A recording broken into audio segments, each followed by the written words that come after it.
Hello, and welcome back to House of Relay. I am Michelle Hardaway, your certified relationship coach, and this is all about relationships. So, today I wanted to just come in quickly and give a little tidbit and 3 pointers about respect in the relationship. So, we have self respect, we have respecting each other's boundaries, and respecting each other's space in a relationship. So let's start with self-respect.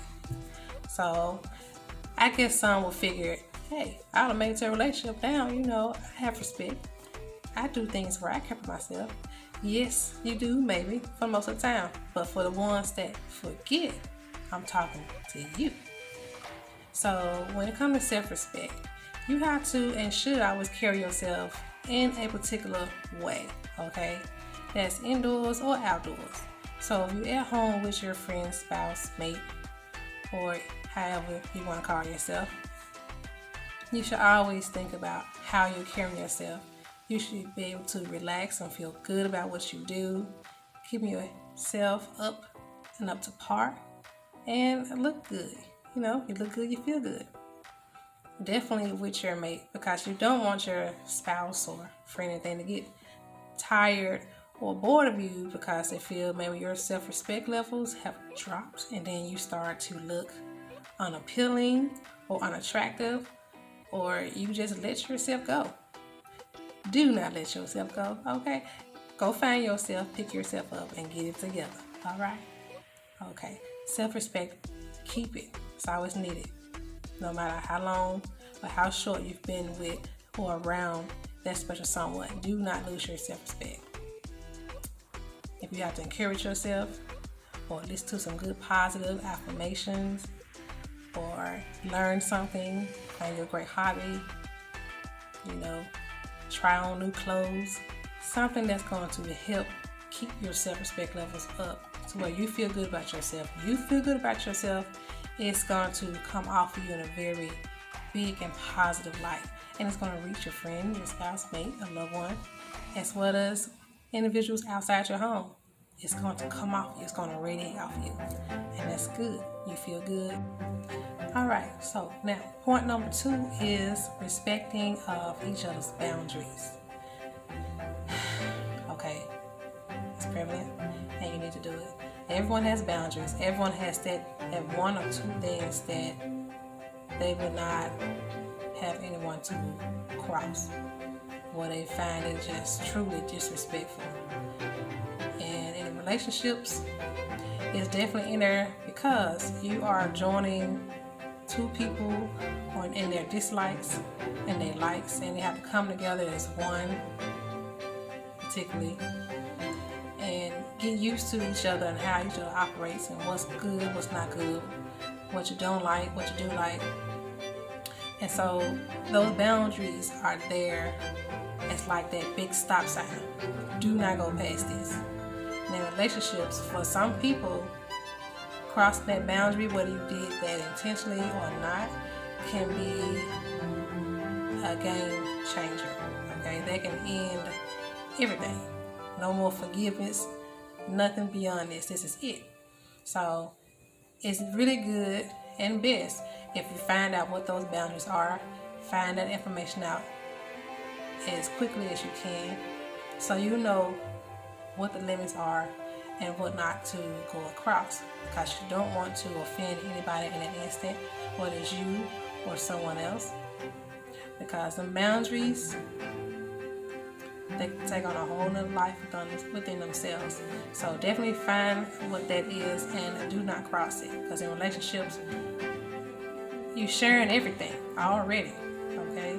You're around each other maybe a certain amount of time, and you already connected on some other level, so you kind of have to have something that's just for you, something that you will or will not do, and that's called a boundary. Those lines are not meant to be crossed, okay? And if you value your relationship, you will know what those are, identify those, and do not cross those boundaries.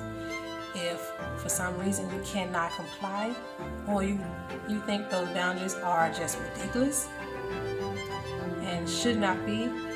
That's your opinion. But if you actually do value your relationship, despite your opinion, you will not cross that boundary line. Period. Again, you have to put yourself in someone else's shoes, because your boundaries are not going to be their boundaries.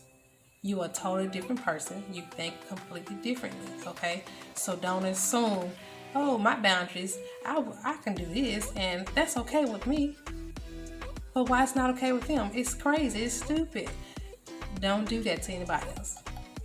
Everybody have their own limits and their own things that they are not willing to cross, including you, okay? Respect the boundaries, just like you want somebody else to respect yours, no matter how they feel. Respect the boundaries, okay? Do that. Now, last but not least, respect each other's spaces. Space is needed in a relationship, okay? You're around each other a certain amount of times, or you're visiting, or you're coming over to your home, or you're going out dating, however your relationship operates. You still need that space with yourself. You need your time. You need your you time or your me time. You need that time.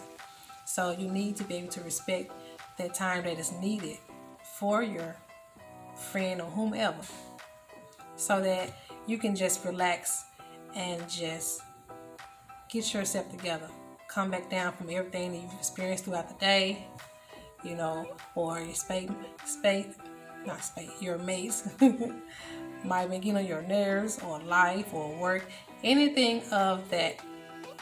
You need your time for yourself, and your spouse, mate, friend, or whomever should respect that and give that to you. You're not going to always want to be in the space of the next individual. You're going to want to just sit back, have your own little time, and just get yourself together. Clear your head. Everybody don't want to be, cleaned up and all each other like this all the time. Release. Back away. Okay? Let's regroup. And sometimes you have to regroup individually. Please allow that space. It's needed. If you don't understand that, and you get somebody that's really clingy and don't want to let you go, and they so happy to be with you, they can be around you all day, every day, want to go everywhere you go, they're calling you all day, and you like, give me some space. And by the time you said this in frustration, now you've offended the other individual. They just trying to show love and care and support, or however good thoughts in their head, but they are not realizing that they're being clingy and not allowing you that time to yourself. That time is needed for everybody. Everybody deserves some me time. You deserve some you time. So respect each other's spaces. Know when it's time to just digress and back away for just a little minute. Once everybody gets their head clear and relaxed, then okay, you come right back to how you do things in your relationship. But definitely respect the space, okay? Now, as a bonus, I don't ever want anyone as individuals or coupled up to ever forget your self-worth, okay? That is always needed. That's you. You're worthy to do big things, great things, and you don't have to have anybody to tell you this, okay? You are worthy to do some amazing things, and you can do that inside your relationship as well, okay? Grow in all type of great ways. Just keep moving forward. All right, so that's my note and tidbit for the day. Again, this is House of Relay, all about relationship. I am Michelle Hardaway, your certified relationship coach, and I wish everyone well and great things to happen for everyone. So be great, have a great relationship, grow, keep moving, pursue bigger and better things, and you will have them one day. All right, until the next video, don't forget to subscribe, hit that notification bell, and send out positive comments, because you never know who you may be helping. All right, have a great one. Holla.